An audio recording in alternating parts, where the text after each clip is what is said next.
cuestiones de fonética, etcétera, y posteriormente pues ha ido trabajando ya en aspectos de, sobre todo de actitudes lingüísticas, temas sobre todo enfocadas hacia Hispanoamérica, la historia de Hispanoamérica, pero también ha trabajado otras cuestiones de sociolingüística histórica también en España. Es un grandísimo investigador, tiene una gran nómina de trabajos y de artículos.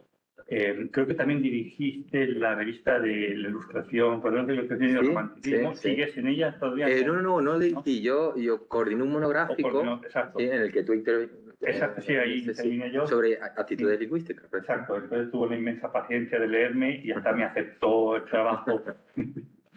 Y él es también, bueno, pues es un gran viajero, es una persona con ideas muy, muy originales que a mí me han aportado, siempre que voy a él, pues me aporta por un lado nuevas perspectivas y me alecciona, me anima. Por otro lado me deprime porque veo lo poquito que sé cuando lo leo a él y muchas veces me hace replantearme algunas cuestiones. Digamos pues que es una persona que está ahora mismo produciendo lo mejor y ha producido mucho, pero está produciendo muy bien, con mucha calidad, con buenos trabajos, que presenta en congresos, siempre está disponible de manera generosa para ir a un sitio, a otro y participar. Para mí es una maravilla también, además de lo que sabe, de dónde saca el tiempo para poder trabajar tanto.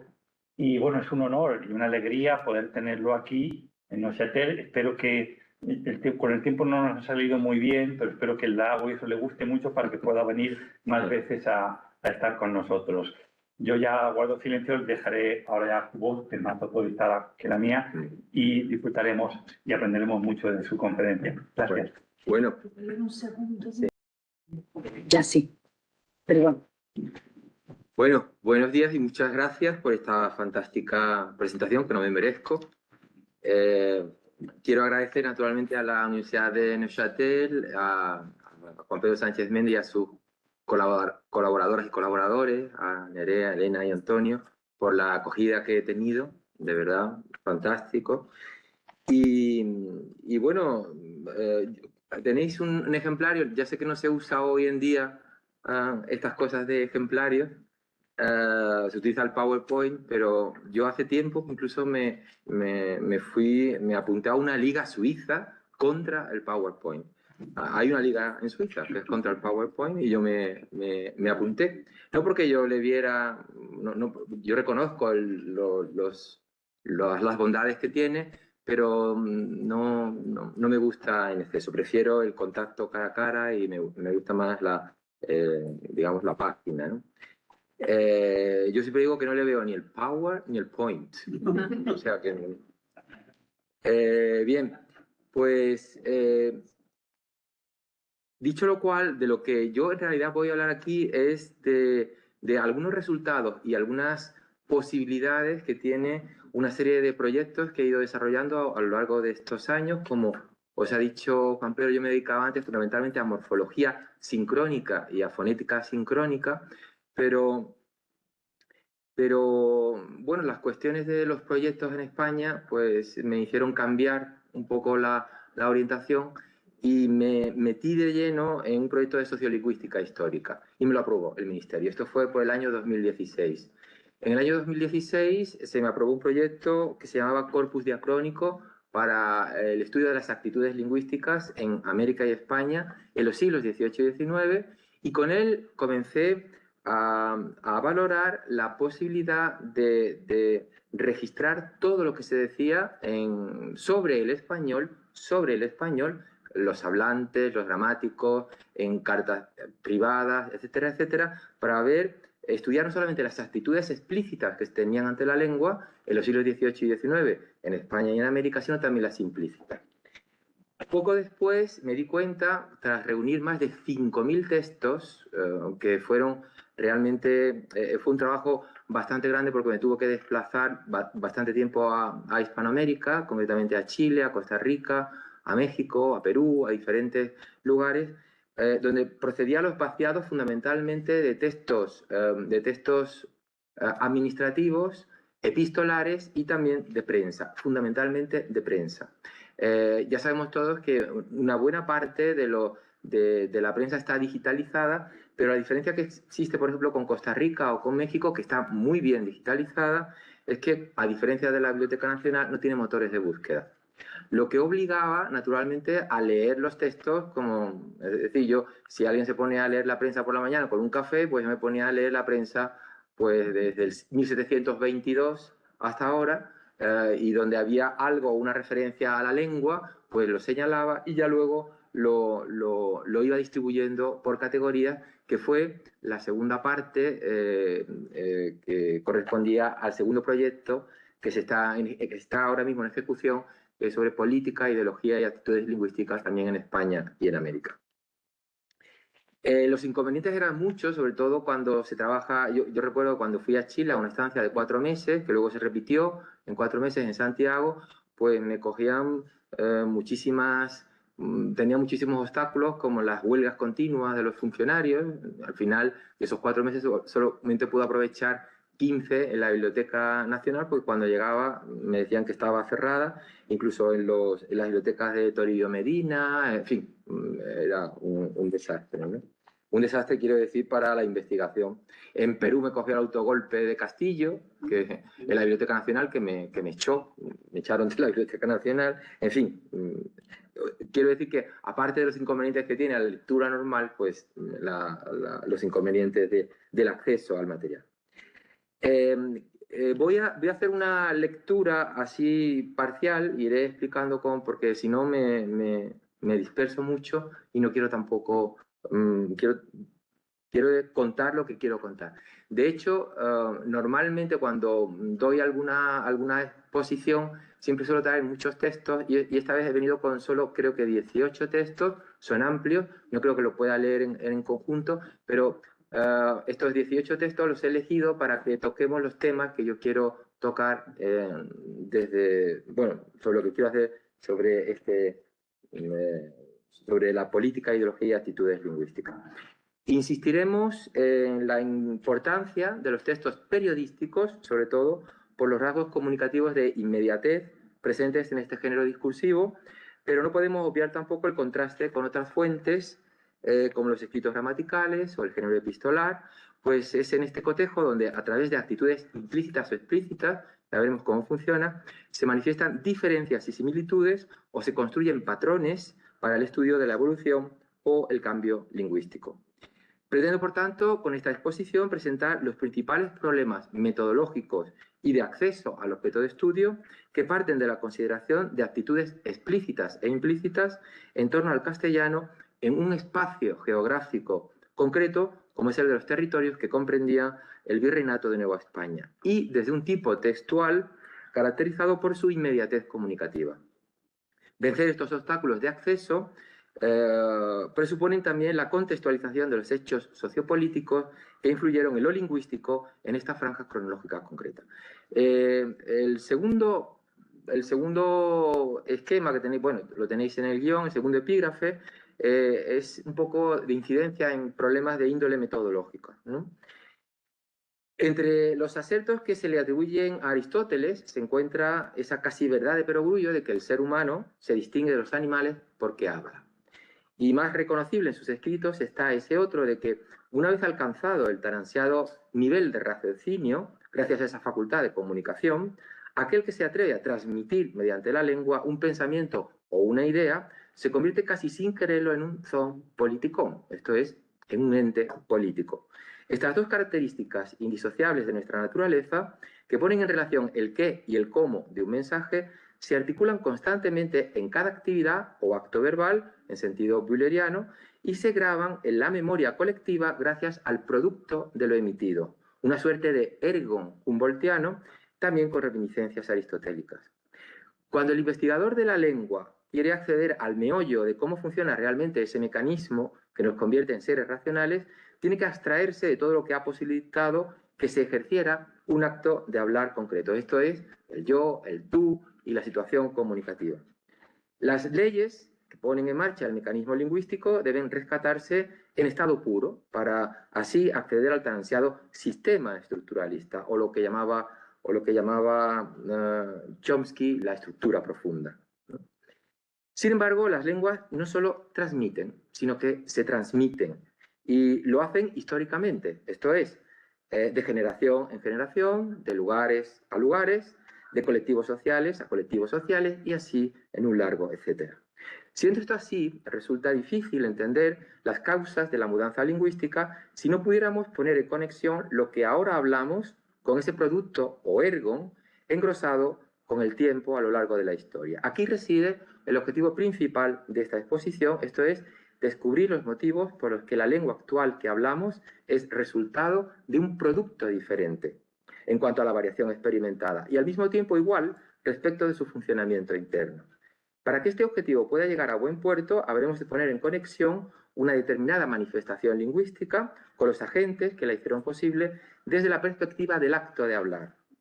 Tipos de hablante y sus creencias e ideologías ante la lengua, entorno social, económico y político, momento y lugar de emisión, etcétera, etcétera, etcétera. Y también desde el prisma del producto lingüístico, es decir, el tipo textual, manifestación escrita, recepción del mensaje y obstáculos en su configuración, dificultades para su impresión y difusión, etcétera, etcétera, etcétera. Y nos serviremos de una fuente documental, los textos periodísticos, de los que reconoceremos y argumentaremos sus bondades a la hora de extraer todas aquellas variables que pudieron incidir en el cambio lingüístico del español en los siglos XVIII y XIX, y en el caso que nos atañe, en el espacio geográfico conocido como Nueva España y posteriormente México. Los escritos publicados en prensa periódica, por su carácter de mayor inmediatez, abrirán nuevos caminos para abordar el problema de la variación desde las conciencias y creencias de los hablantes de español, pues la prensa actuaría de canal inmediato en la creación de una opinión pública que contribuiría a moldear una norma lingüística. Este hecho es importante y ya veremos en qué consiste. Aquí, lengua, ideología, actitudes y política se unen para decidir cómo deberían hablar y escribir los ciudadanos. La prensa de ese periodo ofrecía muestras explícitas del continuo debate político al que se sometió la lengua, siempre con objeto de crear opinión y conciencia lingüísticas. Por esta razón, hemos querido enfocar esta ponencia desde ese estrecho lazo que une la lengua como instrumento con el universo creencial e ideológico de sus hablantes, para de esta manera tratar de reconstruir desde la ideología y actitudes de los procesos de planificación del corpus y el estatus lingüístico durante los últimos años del virreinato de la Nueva España y de los primeros momentos del México independiente. Solo así podremos hacernos una idea más exacta del poder que ejerce el componente ideológico y creencial sobre los procesos de mudanza lingüística en el periodo que estudiamos, o de por qué algunas normas triunfaron en unos territorios y no en otros, o cuáles son los factores que contribuyeron a dar prestigio o a refrendar socialmente una determinada forma de hablar, o por qué unas fronteras nacionales recién creadas reaccionaron de manera diferente con respecto al destino de su instrumento de comunicación. En definitiva, se trataría de arrojar luz sobre el hecho de cómo los espacios de opinión pública pudieron erigirse como caldos de cultivo en el fomento de los procesos de planificación lingüística de un territorio que llevaría irremediablemente, y ya lo veremos, a la intervención de la lengua desde un punto de vista político, o a la creación de una imagen ideológica de un medio de comunicación que en este caso estaba en contacto con otros. Sobre el enfoque metodológico no voy a insistir mucho, pues se basa en recientes y conocidas argumentaciones que han llenado y llenan de tinta los escritos de sociolingüística actuales, pero sí es preciso mencionar que el foco del método se centra ahora más en lo externo a la lengua que en ese sistema encorsetado del que hablaban los estructuralistas a comienzos del siglo XX. A finales de los años 60, Eugenio Coseriu, quizá con la proliferación de los estudios variacionistas en Estados Unidos con la VOC, empezó ya a considerar todo aquello que podría dar explicación a una mudanza lingüística, por lo que algunos de sus discípulos, como Brigitte Schlieben-Lange o Wolf Dietrich, sembraron el camino para el estudio del acto de habla bühleriano en la forma de una pragmática histórica. Estos autores comenzaron a cuestionarse por el significado de la construcción de una historia del hablar. Se discutía asimismo los fundamentos de la historiografía a través del planteamiento de diferencias entre los hechos en sí y la sucesión de estos, formuladas creativamente por el investigador. Ese es un punto interesante, la imagen que tiene el investigador y lo que proyecta luego en su investigación. Es decir, el estudio de vaivenes cíclicos, edades, etapas, contenidos religiosos, jurídicos, etc. Así como las condiciones en las que se daba el cambio lingüístico. Y un aspecto esencial que se estudia en esta obra, la de Schlieben-Lange, es la relación entre lo oral y lo escrito, que será, por cierto, la base distintiva de la constitución de este trabajo. La autora, Schlieben-Lange, insistirá en la importancia de determinados hitos como el uso de la imprenta para la propagación y difusión de los textos y avanza detalles sobre cómo el uso masivo de la escritura puede ayudar a que se pierdan algunos caracteres por tener que limitarse a partes de una obra o informes secundarios, reseñas, noticias, etc. El desarrollo del sistema gráfico permite trasladar la tradición oral al papel y a fijar un nuevo código.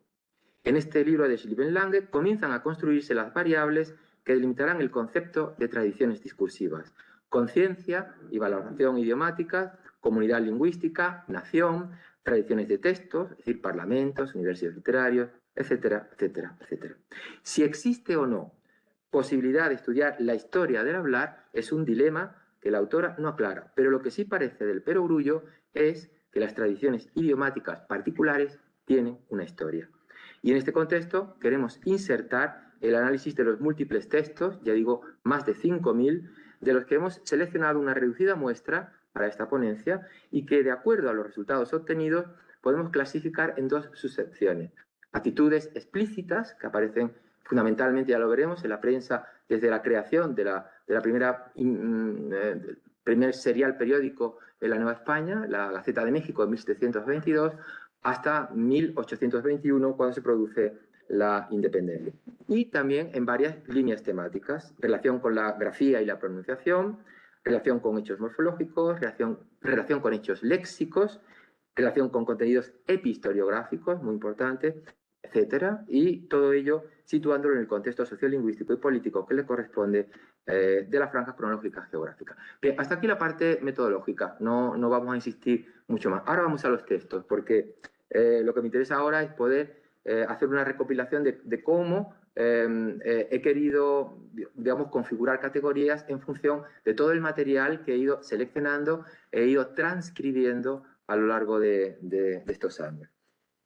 Bien, hemos de advertir que la mayor parte, ya estamos en el epígrafe 3, hemos de advertir que la mayor parte de la producción periódica en el Virreinato de la Nueva España recayó fundamentalmente sobre dos publicaciones. Hay más y todos los textos los tengo recogidos, desde el Iris de Jalisco, bueno, posteriormente un poco la Águila Mexicana, el Farol, el Nivel, etcétera, etcétera. Pero fundamentalmente recaen, cuando hay alusión a este tipo de actitudes, recaen sobre la Gaceta de México, que se imprimió con interrupciones y cambios de imprenta y editores entre 1722 y 1821, siguió, pero vamos a ver hasta 1821, y el Diario de México, que es el más productivo, y ya veremos cómo, desde el punto de vista de la conciencia e incluso de los contenidos de transmisión de la Ilustración, es quizás el más importante, que se imprimió entre 1805 y 1810.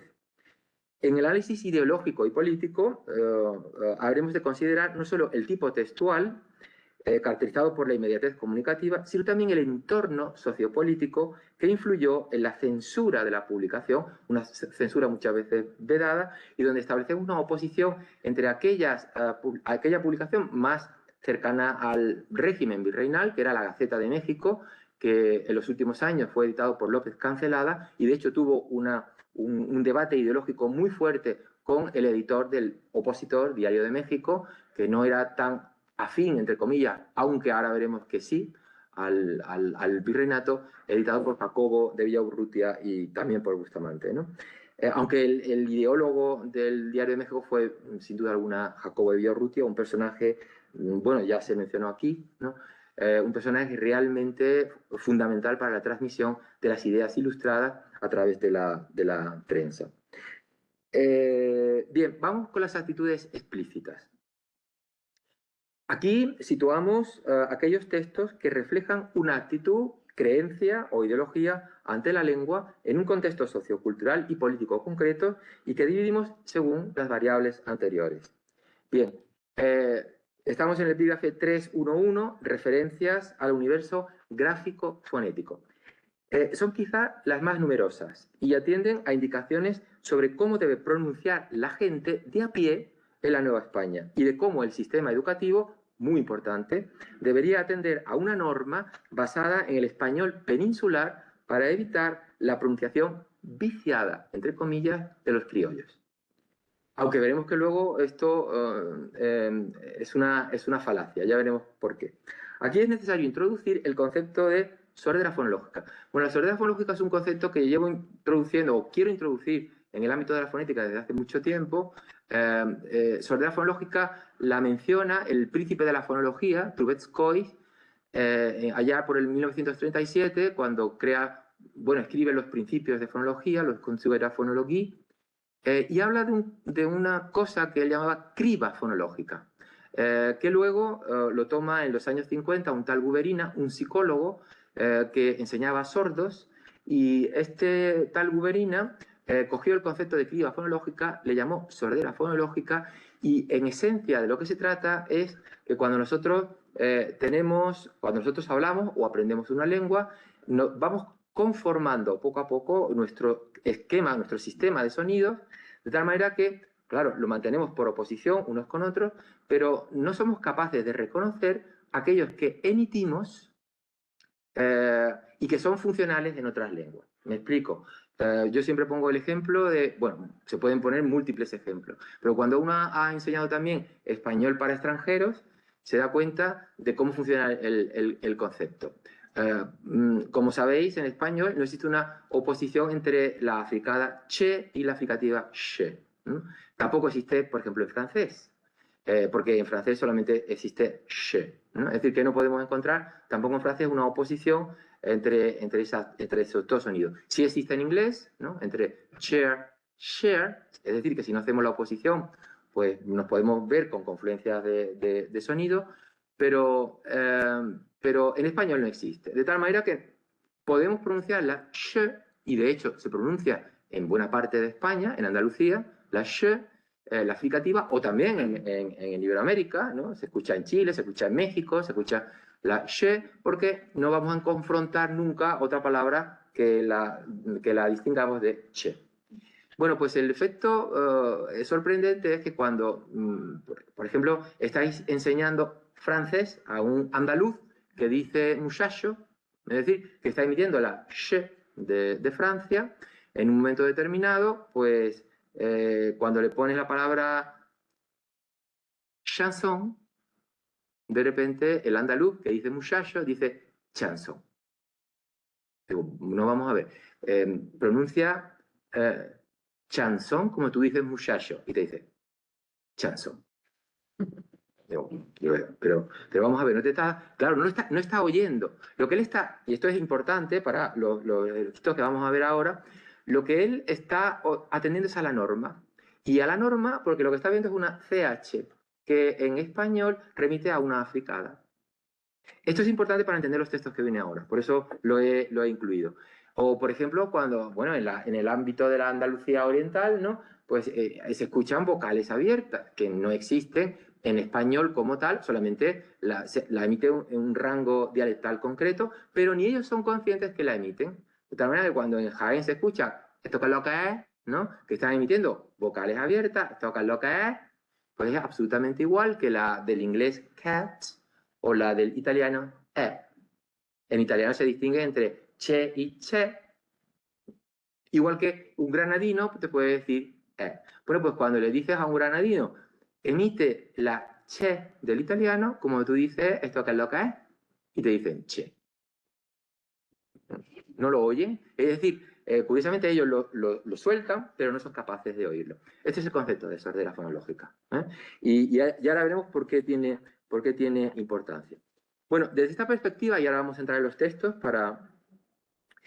sí existe una diferenciación entre el Diario Oficial de México, la Gaceta de México, oficial en el sentido que es afín, pero ya veremos que tampoco es tan afín al gobierno virreinal, en donde las opiniones giran fundamentalmente a la formación de maestros que deben mirar a España y a manuales gramaticales u ortográficos basados en la consideración de la Real Academia Española. Y el diario opositor, el de Jacobo de Villaurrutia, el de Bustamante, el Diario de México, en donde encontramos multitud de artículos que ponen en discusión un uso normativo peninsular y apuestan por la idiosincrasia de la pronunciación criolla e incluso rural o payesa. Quiere decir que en el Diario de México vamos a ver manifestaciones frecuentísimas sobre el hablar de los criollos, defendiéndolo con respecto al hablar peninsular. Y la Gaceta de México no tanto defiende el hablar de los criollos, no es que no lo defienda, vedadamente sí, pero como está más en contacto con el gobierno virreinal, se callan, se mantienen callados, y las alusiones que hacen a la lengua, a la pronunciación y a la ortografía dicen, vamos a considerar lo que dice la Real Academia Española, pero el Diario de México no se calla. Ya veremos la repercusión política que tuvo el Diario de México, que por cierto, muchos hablan de la intervención de la ortografía en español en 1844 con Isabel II, pero la primera intervención política que se hace es en el Diario de México. Ahora veremos por qué. Texto número 1. En el texto número 1, inserto en la Gaceta de México, se limita, ya digo, solo a informar, y esto es una constante, de la creación de escuelas para el estudio de las primeras letras. Esto es una constante. En donde los indios también tienen la misión de aprender español como los peninsulares. ¿Por qué ocurre esto? Fijaos, el texto es de 1785 y Carlos III emite la famosa Real Cédula de 1770, en donde se prohíbe las lenguas indígenas, tanto en la iglesia como en las escuelas. ¿Por qué ocurre esto? Pues realmente ya hemos estado hablando de cuestiones de política lingüística. Una de las primeras intervenciones, no una de las primeras, a los monarcas no les interesaba la lengua, pero a Carlos III empezó a interesarle por Portugal. Es decir, había territorios en Brasil, por cierto, que en Brasil nunca se habló portugués, nunca, hasta el siglo XVIII nadie hablaba portugués, hablaban en Río de Janeiro, los centros comerciales, Río de Janeiro y Salvador de Bahía. En el resto del país lo que se hablaba es una lengua de base, la lengua geral, que llamaban ellos, de base tupí. Y a los gobernantes y al monarca no le importaba nada que eso... Pero había territorios en donde no estaba claro si pertenecían a la corona de España o la corona de Portugal.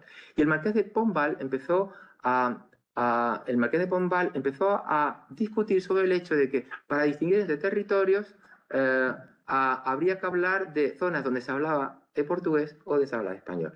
Carlos III se puso las pilas y dijo, pues a partir de ahora nada de lenguas indígenas. Claro, eso tenía también un contenido de carácter político en el sentido de orden religiosa.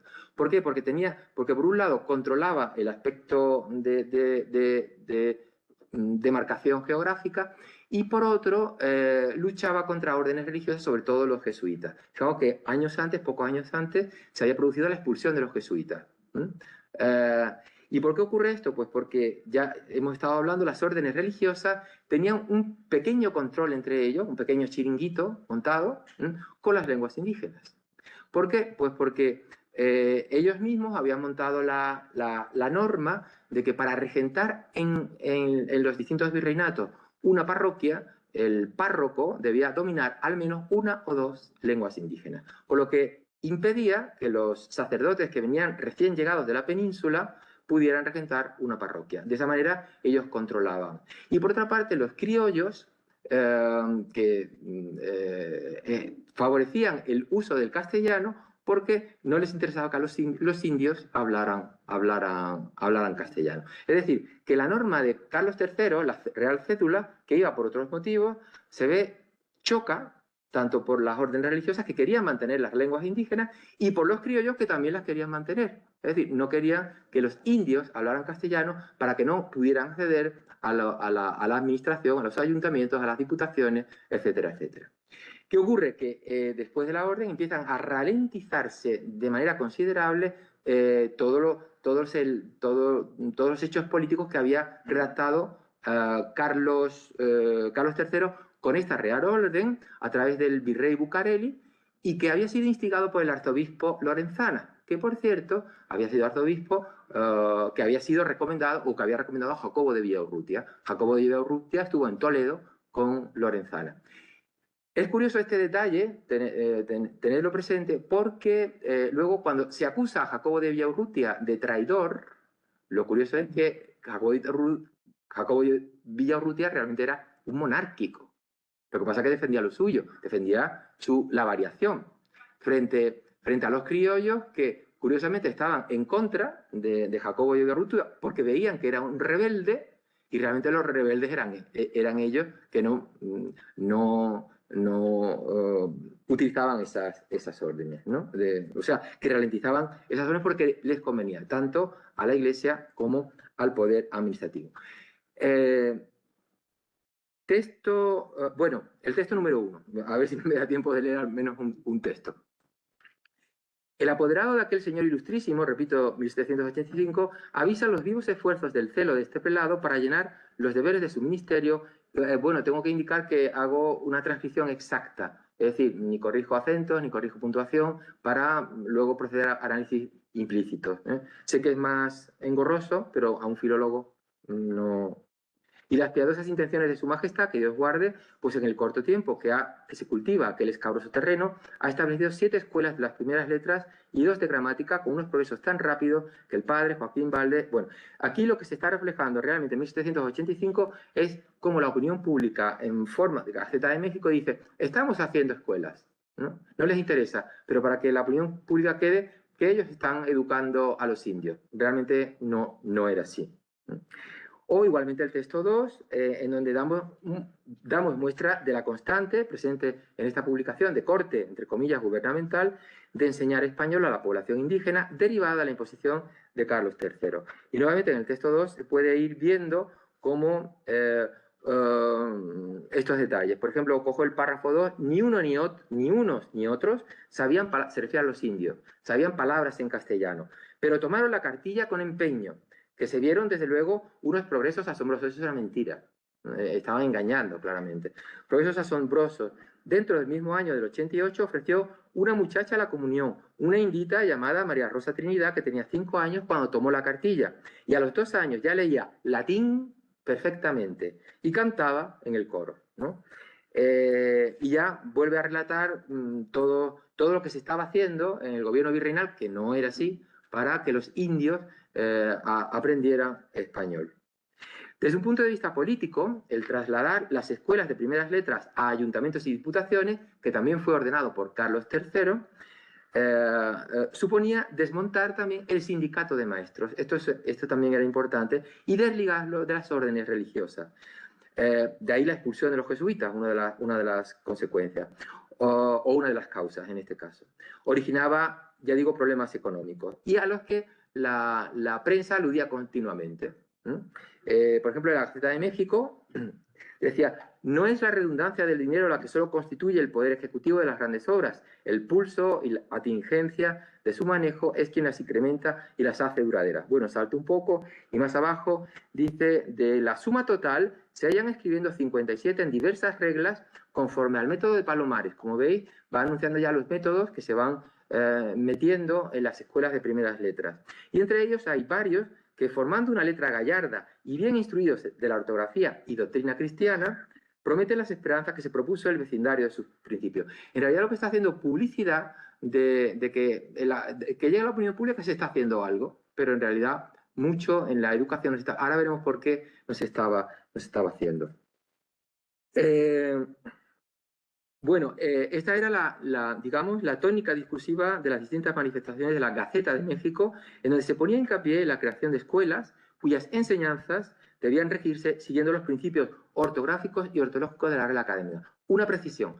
El concepto de ortografía no es el mismo que el que tenemos ahora. Esto es algo que también hay que delimitar de lo que estábamos hablando, porque el investigador parece que tiene una perspectiva de lo que es ortografía como escribir bien y de acuerdo a unas normas, y eso no era lo que existía en aquella época. Repito que el concepto de prestigio de la ortografía no se inicia hasta 1844, cuando Isabel II, bueno, no lo hizo ella, viendo que tendría 14 años, si no me equivoco, ¿no? Sino sus asesores, dictan y oficialmente la ortografía de la Real Academia como obligatoria a las escuelas.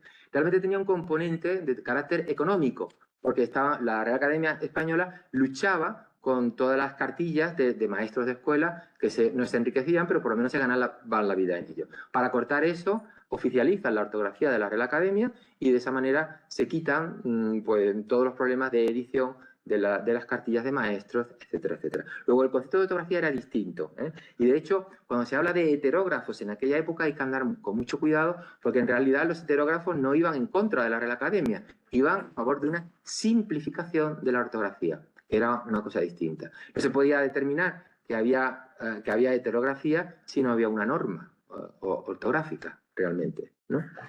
Bueno, pues... por el contrario a esto, el Diario de México, ya digo, con Jacobo Villaurrutia, el periódico no oficial, se arriesgaba ya a publicar artículos en donde se alababa la diferenciación dialectal y se abogaba por las formas de hablar en América, sin necesidad de aprender una pronunciación peninsular tildada como afectada y que no tenía sentido ser enseñada en el virreinato. Aquí comenzaba a reivindicarse la forma de hablar diferenciada de los criollos, como muestra de las innumerables que existen, de las innumerables, ya digo, que existen, las tengo transcritas, extraemos el siguiente texto, el 4, en donde se plantea una discusión entre Mestrito, defensor de la pronunciación y grafía peninsular, frente a un local criollo que apuesta por mantener las costumbres lingüísticas y dialectales del lugar. Pues no tiene sentido adaptarse a una pronunciación que es ajena a una costumbre y que ni siquiera se extiende a todas las partes de España. El texto, que muy posiblemente escribió Jacobo de Villaurrutia, es muy interesante porque refleja el gran conocimiento que tenía de la pronunciación y de la variación Jacobo de Villaurrutia. Ya digo, vivió en España 20 años y conoció la forma de hablar toledano, pero sabía perfectamente que en Andalucía se hablaba de otra manera, que en Murcia se hablaba de otra manera, y era capaz de oírlo. Esta figura es realmente muy curiosa. Y dice, bueno, no voy a leerlo entero, pero lo tenéis ahí porque realmente los textos son joyas. Sí, la Carta de Educación en Querétaro dice, lee un poco, y ya digo, es una lucha entre el Mestrito y alguien que reprende a Mestrito, ¿no? Sobre la línea quinta, ¿no? Habla Mestrito, dice diminutivo que significa cariño, usted es un pedante ridículo que quiere que los criollos, otro hecho implícito. Como veis, criollos, que escribe con ella, está escrito con y puesto de cursiva. Este es otro de los fenómenos que yo he estudiado desde el punto de vista implícito y es el uso de la cursiva como elemento que te está diciendo, cuidado, no me hago responsable de que eso es así. Sé que no es así, pero no me hago responsable del escrito. Lo pongo de cursiva, es decir, se mantiene fuera del alcance de la norma, lo sabe el autor y por eso lo pone de cursiva. Criollos, ¿por qué? Pues porque ellos, fijaos la entidad que tiene, sabía perfectamente la diferencia entre la elie, la aproximante, y la ye, que no la hacía nadie, ni tan siquiera en aquella época ya en España. De los andaluces tampoco, y de eso da cuenta Villaurrutia en el texto. Dice, criollos, con Y, hablen con gachupines. ¿Qué llama usted gachupines? ¿Los españoles europeos? Sí, señor. Con que los andaluces, murcianos, valencianos, etcétera, son gachupines, no solamente los castellanos. A todos los que no son americanos llamamos, nuevamente con Y, llamamos gachupines. ¿Y qué es defecto imitarlos en la habla? El idioma entre nosotros y ellos, nuevamente escrito ellos con Y, es uno mismo, pero el sonido de algunas letras nos distingue. Pues yo no hallo diferencia entre usted y algunos gachupines en el sordera fonológica. Entre usted y algunos gachupines en el sonido de las letras, y no son de los que se proponen los sabios extranjeros por maestros de la lengua española. Sí será, pero lo hago por no parecer, y fijaos cómo está representando ya grafía seseante. El otro no lo hace, o sea que el autor sabe perfectamente las diferencias entre sonido y grafía. Parecer ridículo afectando unos sonidos que no he acostumbrado desde niño. Alguna razón tiene usted en esto, y todo hombre prudente disimulará sus defectos. Lo que no es disimulable es que quiera usted, por haber incurrido en ellos, que se propaguen y no se enmienden. Yo lo que quiero es que los criollos sigan el ejemplo de sus mayores. ¿Y quiénes son esos sino los gachupines que nos engendraron y nos dieron su lengua? Como veis, están fundamentando el hablar criollo por un lado y luego decir, no, el otro defiende que hay que hablar como los gachupines, a los que ni siquiera entendemos las diferencias. O sea, lo está proponiendo claramente Jacobo de Urrutia. Digo, pero si tú no te enteras de cómo quieres hablar como ellos, si tú no sabes realmente cómo realmente pronuncia, está implícito el concepto, ¿no? Sigo más abajo, que dice, pues aunque no los imiten los idiotismos, barbarismos o groserismos, los imitan los criollismos, andalucismos, valencianismos, etc.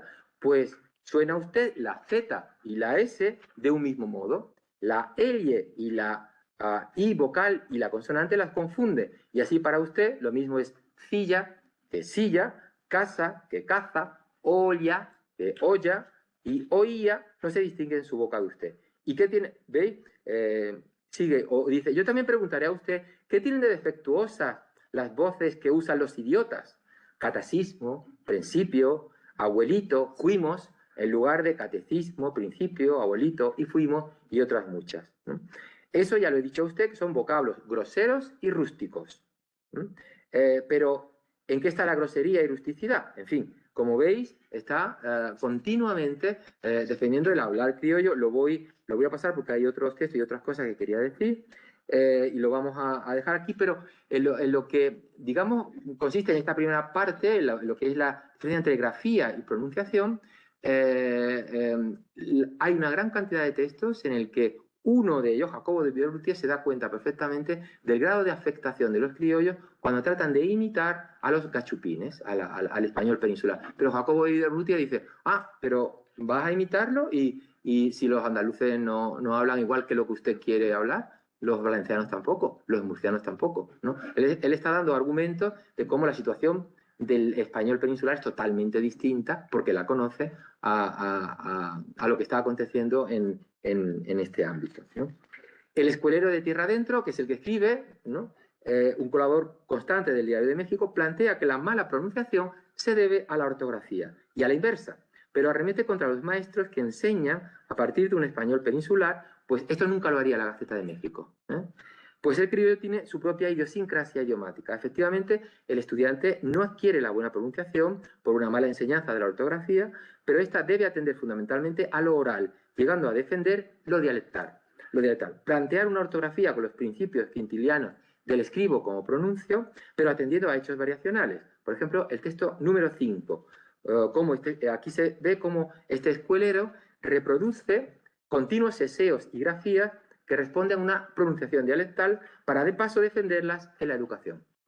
Dice, lo dijeron por su idioma, que lo veía con más cariño que usted el suyo, y lo mismo hubiera dicho si hubieran sido franceses o castellanos, pues bien sabían que el cimiento de toda la literatura y erudición de comenzar por el estudio y conocimiento del idioma patrio, que es lo que llamamos primeras letras, o con otro nombre, gramática. Este es un asunto interesante que lo vimos en la diferencia, es muy importante la diferencia entre los estudios de primeras letras y los estudios gramaticales. Es decir, el hecho de que hay una distinción entre cuando se habla sobre la gramática y cuando yo quiero enseñar la lengua al niño de las primeras letras. Porque esta distinción se pierde muchas veces entre la Gaceta de México, por ejemplo, propone como órgano gubernamental que debe enseñar gramática, pero el Diario de México dice que no. En las primeras letras eso no es necesario y no hay que utilizar un lenguaje enrevesado. Y le da muchísima mayor importancia al maestro de escuela, el que enseña el abecedario, el que enseña a leer, el que enseña a escribir. Y eso luego se transmite en la opinión pública sobre los sistemas educativos, que lo vamos a ver también ahora. Dice, la gramática no la enseñan sino los catedráticos de los colegios o los que llaman, fijaos, la escritura con Y, o los que llaman preceptores, no los escueleros. Pues estos no enseñan más que la cartilla con Y.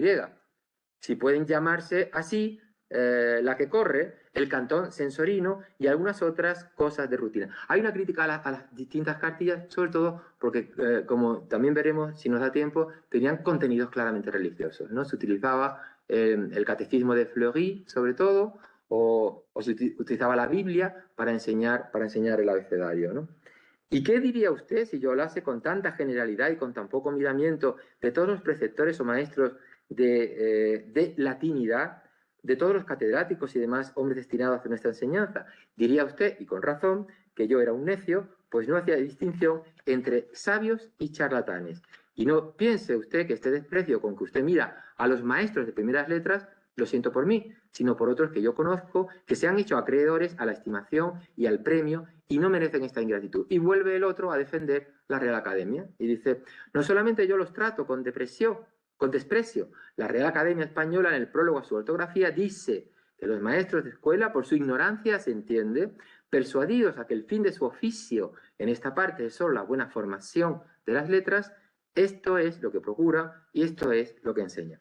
Luego, os lo dejo ahí, el texto, pero es de una riqueza sin igual. Es decir, esa distinción en la que empieza a observarse cómo curiosamente, no los criollos, lo está defendiendo un criollo al que acusan los criollos de rebelde.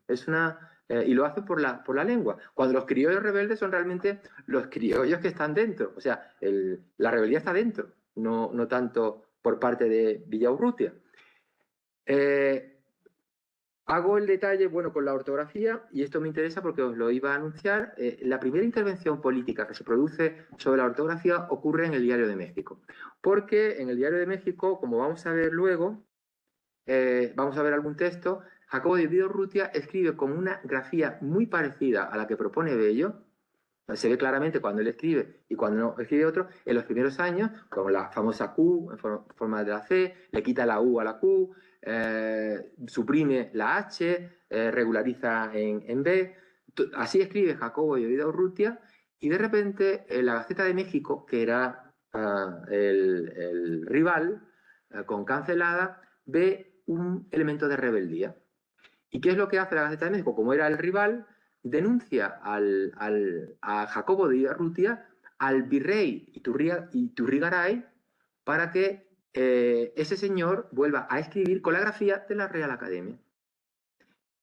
Iturrigaray le hace un escrito diciendo que como no escriba el Diario de México con la grafía de la Real Academia, que le suspende el diario. Es la primera intervención política que se realiza, incluso antes que, por supuesto, esa intervención de Isabel II, ¿no?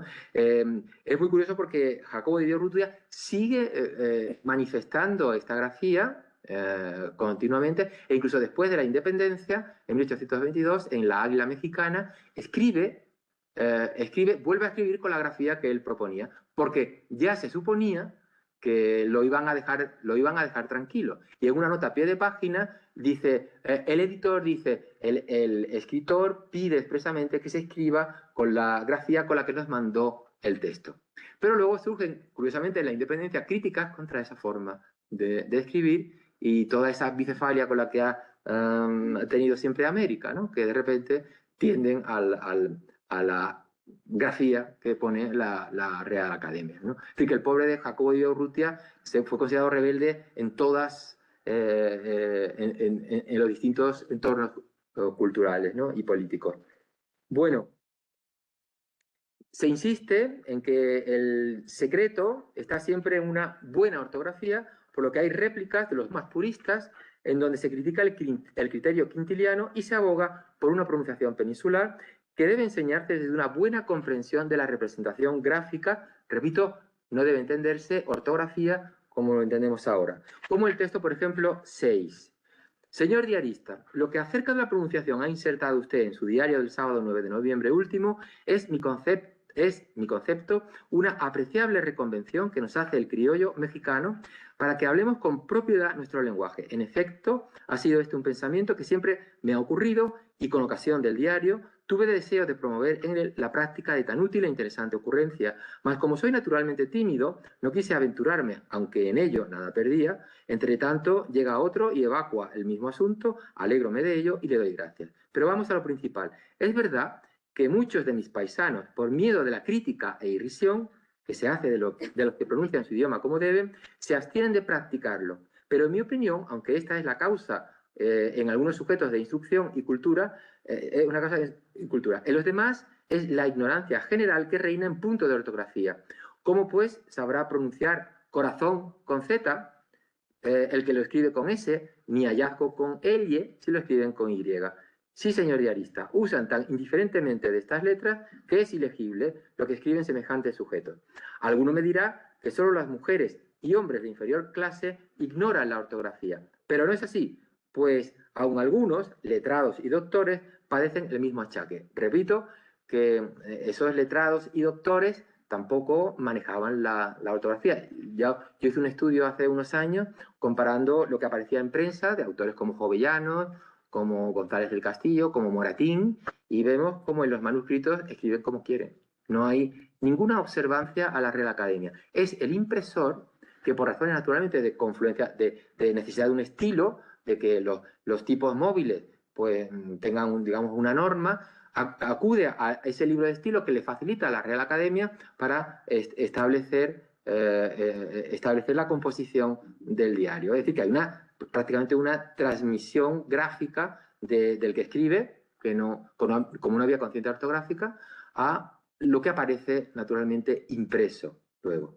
Es decir, que no había realmente solo hasta 1844, repito. Y de hecho hay autores como por ejemplo Martínez de la Rosa, donde se ve la influencia antes de 1844 y después. Es decir, cómo se nota esa imposición política, ¿no? Dice en la nota 2, con más propiedad, que la buena ortografía depende de la buena pronunciación. Pero claro, se hace un lío porque cómo tienen que pronunciar y cómo tienen que escribir. Porque como no saben cómo pronuncian ni cómo oyen, pues... O por ejemplo el texto 7, ¿no? que dice: fue cosa muy especial el no haberse oído a los niños en el tiempo de los exámenes una letra mal pronunciada, cuyo punto se ha elogiado mucho. Pertenece a la Gaceta de México. Luego, otro punto, que es el 312, lo había... Son las 10:28. ¿Yo cuánto tengo? Todavía quedan 20 minutos. 20 minutos. Puedo... Vale. Mira, lo voy a ir ya cortando. Para quitar un turno de preguntas. Vale. Actitudes explícitas desde la consideración de la evolución del sistema educativo. Esto es muy, muy importante, porque ya os había dicho que a los criollos, en realidad, que tienen la representación en la Gaceta de México, aunque también a los criollos va dirigido el Diario de México, después de la Real Orden de 1770, lo que quieren es crear escuelas que sean lo más alfabetizadora posible. Quieren que el castellano llegue a los indios y que los indios aprendan español. Pero a los criollos no les interesaba. Igual que a las órdenes religiosas tampoco les interesaba. Por eso ralentizan el proceso. Y la Gaceta de México informa continuamente de que esto se está haciendo y se está haciendo bien, pero cuando llega la hora de la verdad, es decir, cuando llega un método como el de Joseph Lancaster, que nace a finales del siglo XVIII, Joseph Lancaster era un cuáquero, ¿no? No tenía nada que ver con el protestantismo de Bell, que fue el que crea el método. Sobre el método de Lancaster hay mucho que hablar. De hecho, hay muchas personas que dicen que el método de Lancaster nace en España en el siglo XVI, porque se utilizaban elementos como la arena, ¿no? para dibujar sobre la arena y ahorrar papel, naturalmente. De hecho, mis padres eran de Lebrija y según parece, uno de mis antepasados era Elio Antonio de Nebrija, por el apellido del ojo, o sea que yo parece que tengo ascendencia de ese tipo de Elio Antonio. Pero siempre se contaba en Lebrija que, la leyenda, o circulaba la leyenda, que Elio Antonio de Nebrija era un sabio porque aprendió a escribir sobre la arena, ¿no? Y es muy curioso porque este sistema, que fue impulsado ya por los jesuitas en el siglo XVI, que luego elaboraron el sistema Pentium, pues con esto de Corro es el sistema de la enseñanza mutua, o la enseñanza de Lancaster. La enseñanza mutua de Lancaster la crea Bell, se va a Calcuta, a una zona de la India, y ve que para enseñar a una gran multitud de niños, pues puede elegir a monitores, alumnos avanzados, por así decirlo, a los que va colocando en una serie de filas, y estos alumnos avanzados permiten ahorrar muchísimo a los profesores, porque hay un profesor que dirige a 500 niños y por cada sección pone a un alumno avanzado que les va enseñando a leer y les va enseñando a escribir, ¿no? Tuvo una gran repercusión en Inglaterra, claro, porque Lancaster era allí. De hecho, Jacobo de Biogrute informa mucho de las teorías de Adam Smith, curiosamente, cuando se produce la industrialización de Inglaterra. Y a los ingleses les interesaba instruir con este sistema porque ahorraba mucho dinero, alfabetizaba a todos los niños que trabajaban y ahorraba muchísimo dinero, ¿no? ¿Y qué ocurre? Que la Gaceta de México no informa del sistema de Lancaster. Otro hecho interesante, el sistema de Lancaster empieza a ponerse en funcionamiento en Madrid ya a principios del siglo XIX. De hecho, se crea la escuela lancasteriana y se transmite a América a través no de la Gaceta de México, sino de un periódico de Londres que traduce la Gaceta de Madrid y lo recoge Villaurrutia en una traducción literal que hace de la Gaceta de Madrid, y él mismo explica que el método de Lancaster se está imponiendo en Madrid y que sería muy necesario imponerlo en la Nueva España, porque así podríamos educar a una gran población, incluida a los indios, para que se alfabetizaran. Este hecho es fantástico para entender cómo los propios criollos estaban boicoteando este tipo de sistema para impedir que la gente se alfabetizara, incluidos los indios, que eran los que no querían que se alfabetizaran, ¿no? Bueno, en el texto 8, bueno, lo que hago simplemente es ver ya, fijaos, esta evolución del sistema educativo que parte de 1722, primer año de fundación de la Gaceta de México, donde lo que se pueden ver es cómo la educación partía del hecho de que se enseñaba a los indios, pero en sus lenguas.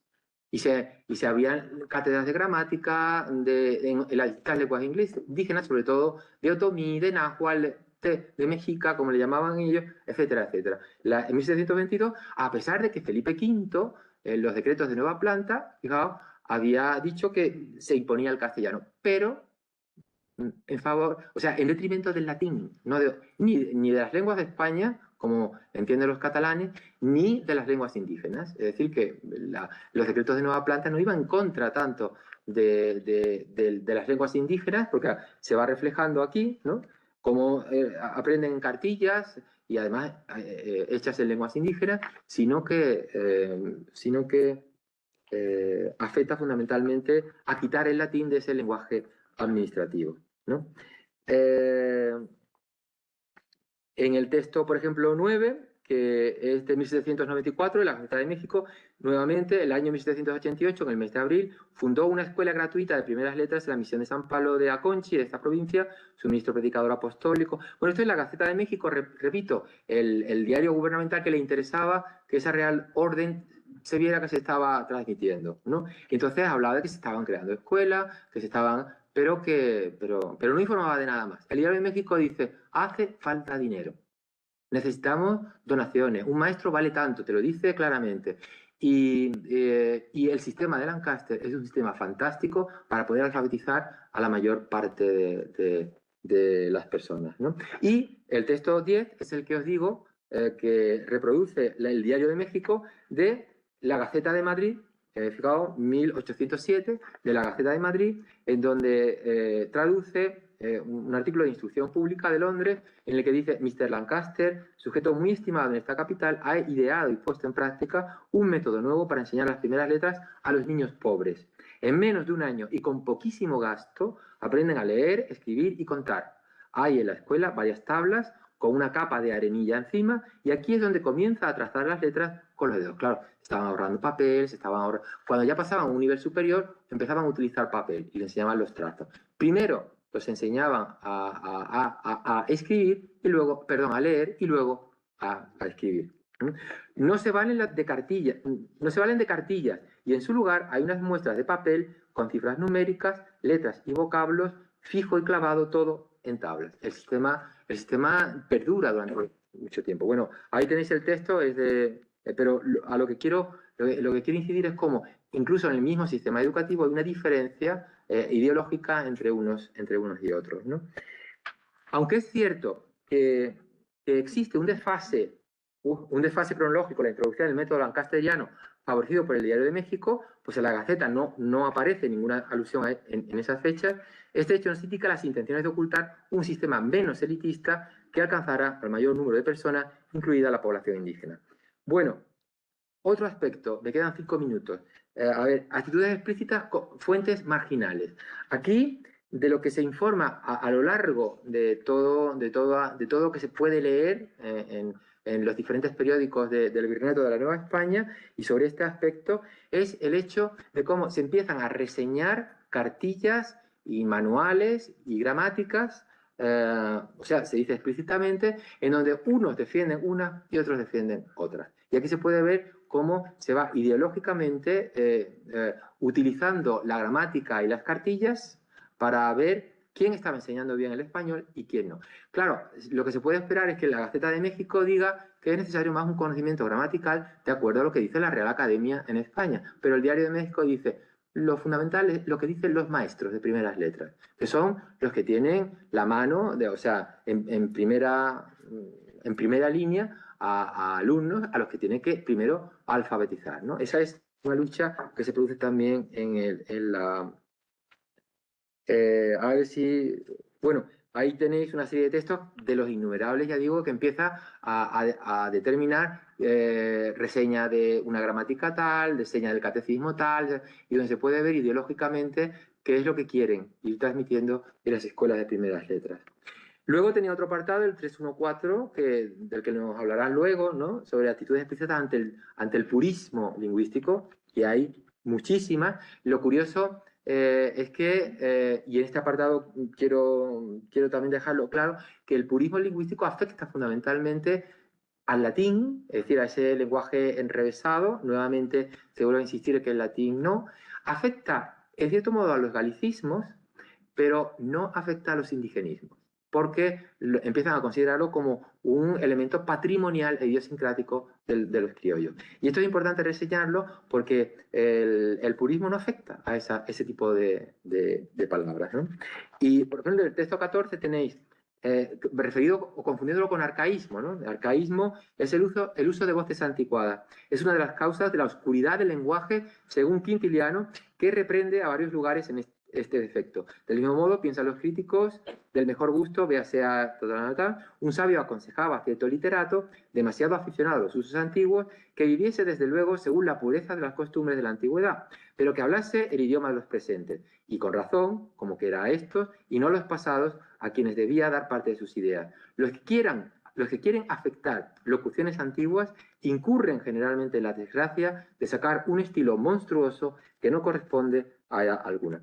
Tenéis a unos otros muchos textos. Luego el 3.2 lo había destinado a las actitudes implícitas, es decir, todo lo que no se dice, pero que en el texto queda implícitamente reflejado. Una de las cuestiones es el uso de la cursiva. Eso delata inmediatamente, ¿no? Y hay muchos. Hay actitudes implícitas fonético-gráficas. Por ejemplo, en el texto 16 tenéis que el Diario de México habla sobre ortografía, nuevamente, dice el señor Montañés. Fijaos la ortografía con la Q, a quien no tenemos la honra de conocer, es sin duda. Aquí, Villaurrutia, estamos hablando de un texto de 1806, que es cuando ocurre la denuncia ante el virrey Iturrigaray, ¿no? Alguien le pone en cuestión la ortografía de Jacobo de Villaurrutia y él lanza este escrito. Y como veis, tenéis él hace una comparación entre la grafía normal de la Real Academia y la grafía que él pone, os lo reproduzco, y después dice, ¿qué problema hay? Se entiende perfectamente, ¿no? Claro, esto el diario escribe así, como veis, los que está en la columna de la derecha, y de repente interviene el virrey a petición de López Cancelada, ¿no? Y es muy importante también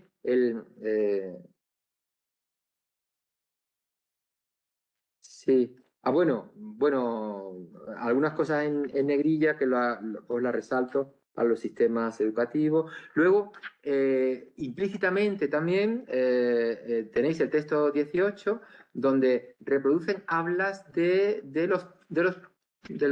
lenguaje payano.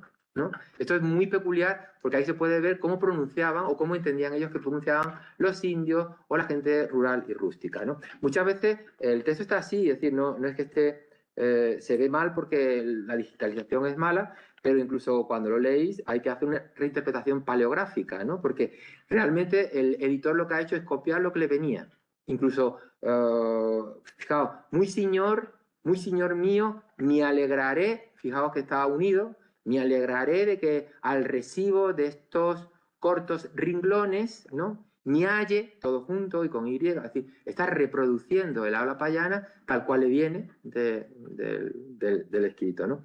Muchos de estos textos aparecen y se puede ver perfectamente muchas veces cómo ellos creen o cómo ellos oyen al indio hablar, ¿no? Y esto da, desde el punto de vista de las actitudes implícitas, mucho juego. Luego, otro hecho curioso, y con este creo que ya voy a terminar para ya dejarlo, es desde el punto de vista léxico, el tratamiento de los indigenismos. Claro, la cursiva se utiliza al principio para determinar, bueno, no es una palabra del castellano, pero cuando ya está metida en la lengua ya la ponen y la usan. Y esto forma parte de otro de los proyectos que yo tengo terminado y que quiero publicar en breve, sobre los 168 indigenismos que he recogido de la prensa virreinal de la Nueva España, 1722. Es decir, como he ido leyendo, he ido resaltando todos los indigenismos. Tiene una cuestión también desde el punto de vista de la investigación, lo que hablábamos de los investigadores, y es que yo creo que un español peninsular puede registrar más los indigenismos que un hablante de allí. Porque claro, ellos están acostumbrados a ese tipo de palabras y a mí me llama la atención. Entonces, es para mí más fácil resaltar esos indigenismos. Y os pongo un ejemplo de cómo he operado con los 168 indigenismos. Es decir, el futuro libro creo que tiene unas 700, 800 páginas, pero fijaos, Achote, analizo la etimología de Nahuatl Achotl, árbol de la familia, ocurrencia en la prensa mexicana, de 1722, Gaceta de México, y ahí pongo todas las ocurrencias donde aparece la palabra achote, en el Diario de México, en la Gaceta del Gobierno de México, en la prensa española, lo contrasto, aquí ya es más fácil porque pongo el motor de búsqueda en la Biblioteca Nacional y te aparecen todas las ocurrencias. En el Mercurio Histórico Político aparece, el Mercurio Español, el Mercurio de España, Diario Constitucional, etcétera, etcétera. Lo que se puede ver es la pervivencia y la transmisión de la palabra y cómo la bifurcación se puede ver, claro, cuando estudiemos los de otros indigenismos procedentes de otros virreinatos y procedentes de otras lenguas, se puede ver cómo en España prevalecen unos sobre otros. Por ejemplo, aguacate frente a palta, por el hecho de fundamentalmente la transmisión a través de barcos, en fin, que hay mucho por analizar, ¿no? Luego, no solamente en la prensa, sino analizo en los diccionarios y obras de contenido lexicográfico, el de Santa Madría, Patrón Paniche, o sea, todas las ocurrencias que aparecen, ¿no? El de Malaret, Hernández Ester, obras de contenido, o el Corde, cuando se registra por obras literarias, en el Cordiam, en el Diccionario de Autoridades. Este es importante porque ya el Diccionario de Autoridades registraba más de 100 indigenismos en 1726. En el RAE, en la Real Academia Española, y luego al final hago el contexto de la prensa y sus actitudes lingüísticas. En el caso de Achote, pues en todos los contextos, lo que aparece en la prensa, el término se encuentra castellanizado, Achote, sin variaciones formales, por aflorar en un territorio único. La mayor parte de las ocurrencias acontece en las listas de este tratado de productos de barcos desde Campeche al puerto de Veracruz o La Habana, etcétera, etcétera. Pongo los diferentes contextos y qué valor tiene y supervivencia.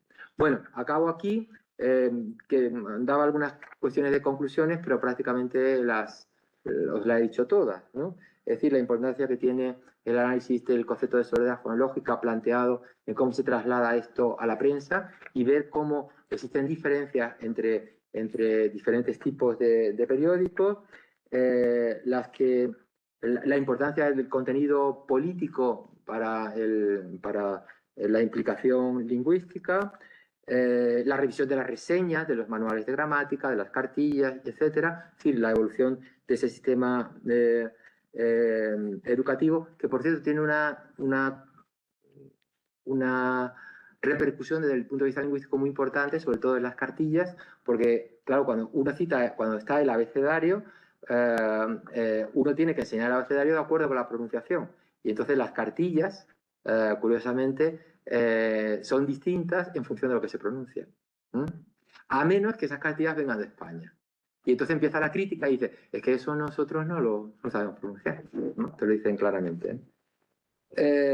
Y bueno, el tratamiento de los indigenismos, del purismo, etcétera, etcétera. Esto es lo que he querido plantear en mi trabajo.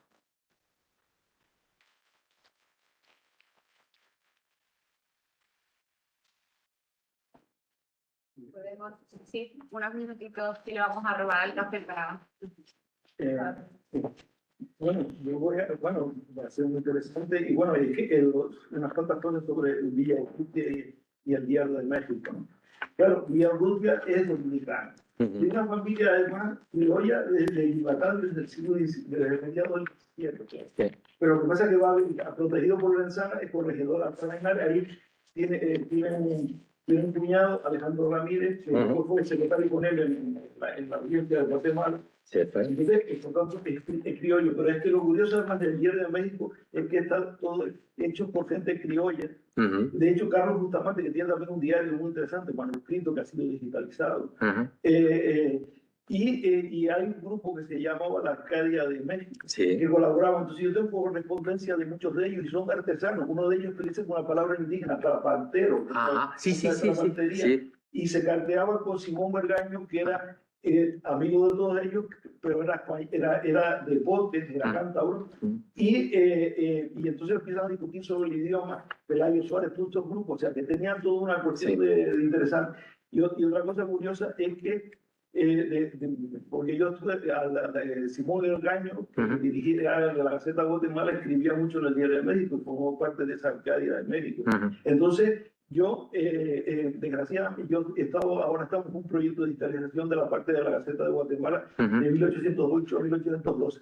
Entonces yo tenía artículos de él que no podía conseguir porque lo que está en la biblioteca digital, y por eso señalaba hasta 1810, no continuaba mucho después, y están todos los debates por la libertad de prensa que son muy interesantes, de la biblioteca digital, y me faltó entonces con uno que trabajó sobre él, que se llama Héctor Guatemala, Hernández Silva, que estoy trabajando ahora con la Z de Guatemala, me consiguió una de esas partes que había escrito Simón Bergaño posteriormente, que no está ahí.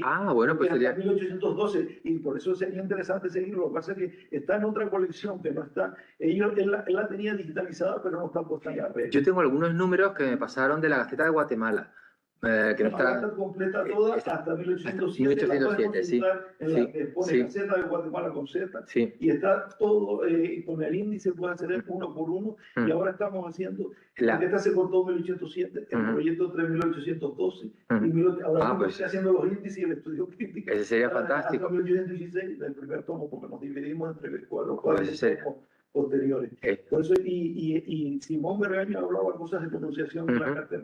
Pues claro, él era peninsular, pero todos los demás eran criollos. Claro, yo creo que el conocimiento que tenía Villa Urrutia venía de ahí, venía no solamente de su estancia en España, sino de esa... No, y de Alejandro Ramírez, que era su secretario de gobierno, después fue intendente de Cuba y Filipinas, de Cuba y Puerto Rico, y que estuvo con él muchos años, porque si la etapa de Guatemala no se de Villa Urrutia no se entiende, fue el impulsor de la Gaceta, de la sociedad económica, efectivamente, de este tipo, y las ideas del librecampismo. Claro, por eso Alejandro Ramírez fue miembro de la American Philosophical Society de Filadelfia, o sea, y defendía con comerciantes de ahí el libre comercio. Cuando las guerras neutrales fue de los grandes conflictos, y él dejó a Bergaño en la Gaceta de Guatemala porque tuvo que estar viajando dedicado al comercio durante un año por una ruta por Filadelfia, una cosa absolutamente surrealista, dando la vuelta desde la parte de Guatemala hasta...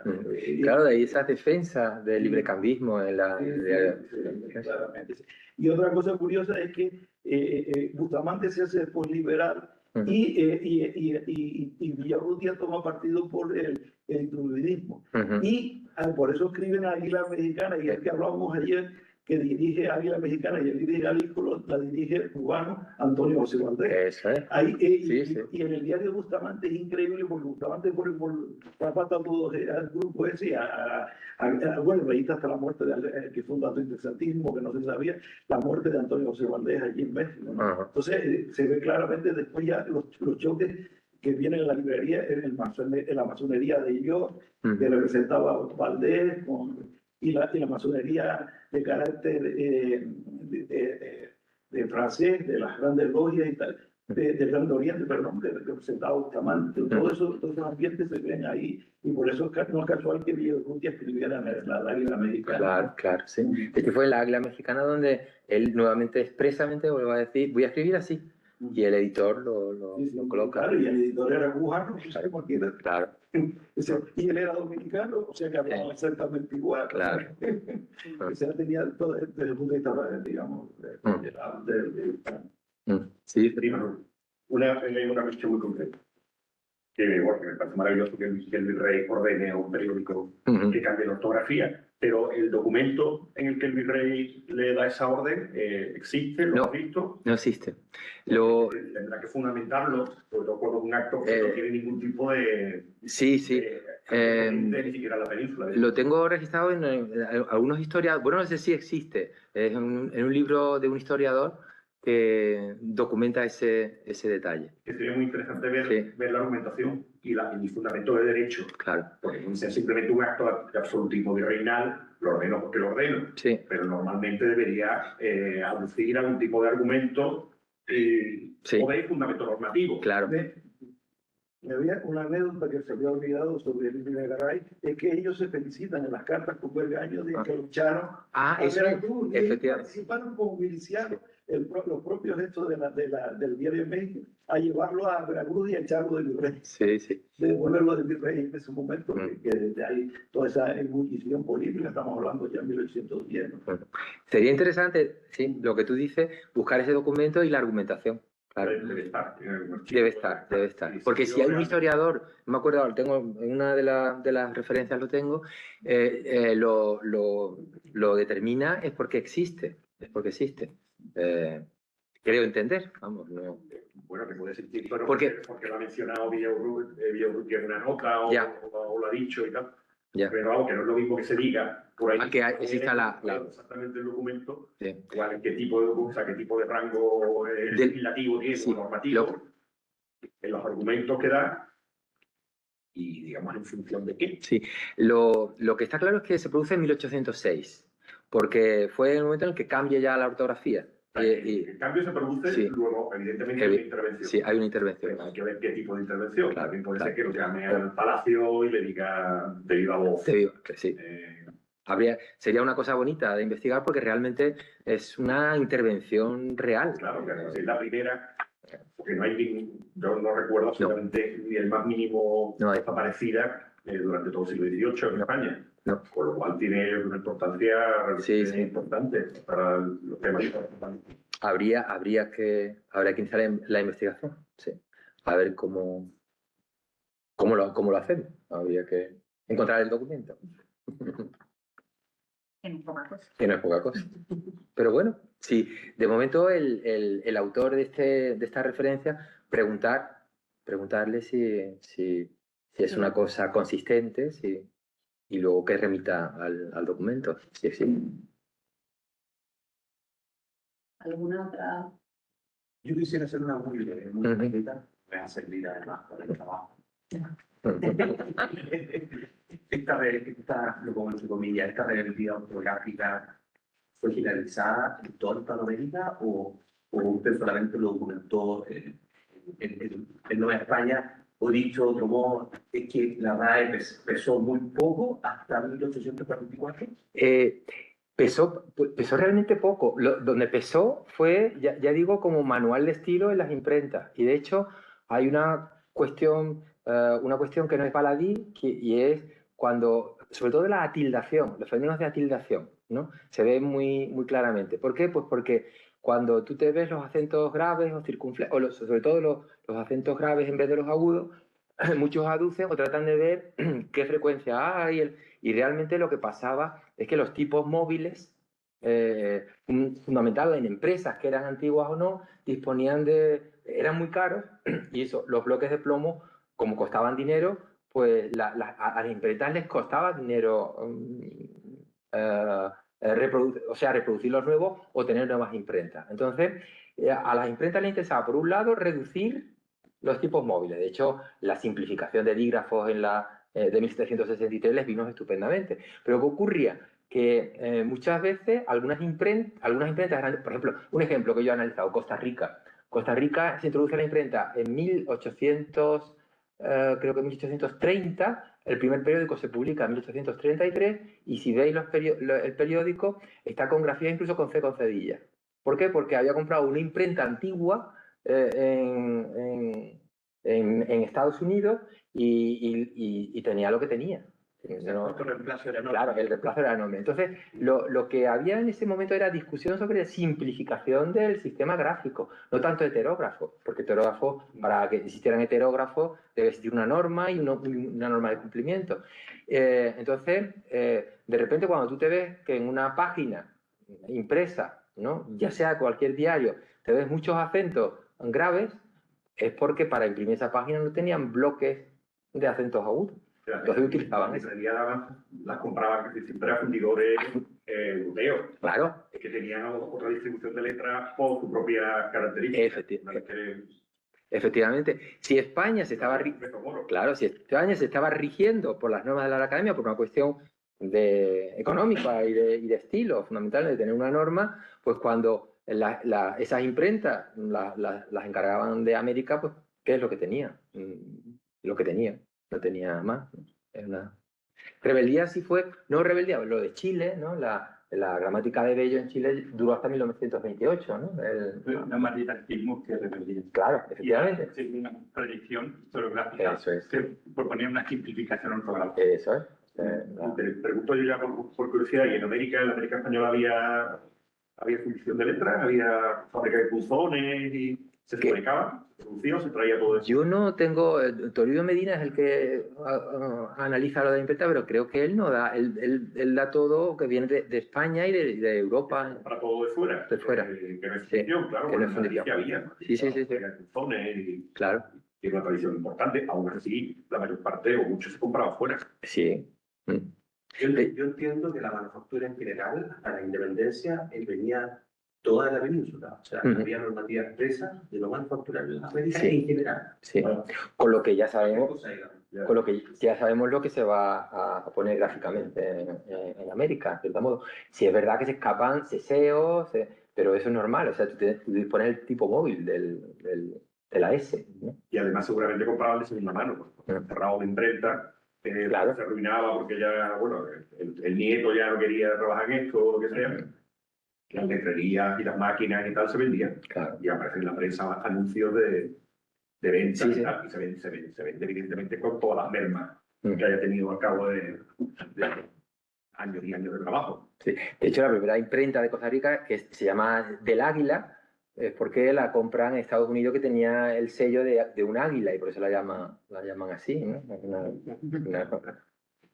Propondría continuar la discusión con permiso de Juan y Antonio, un breve café hasta las 11:15, y a las 11:15 reanudamos la última intervención.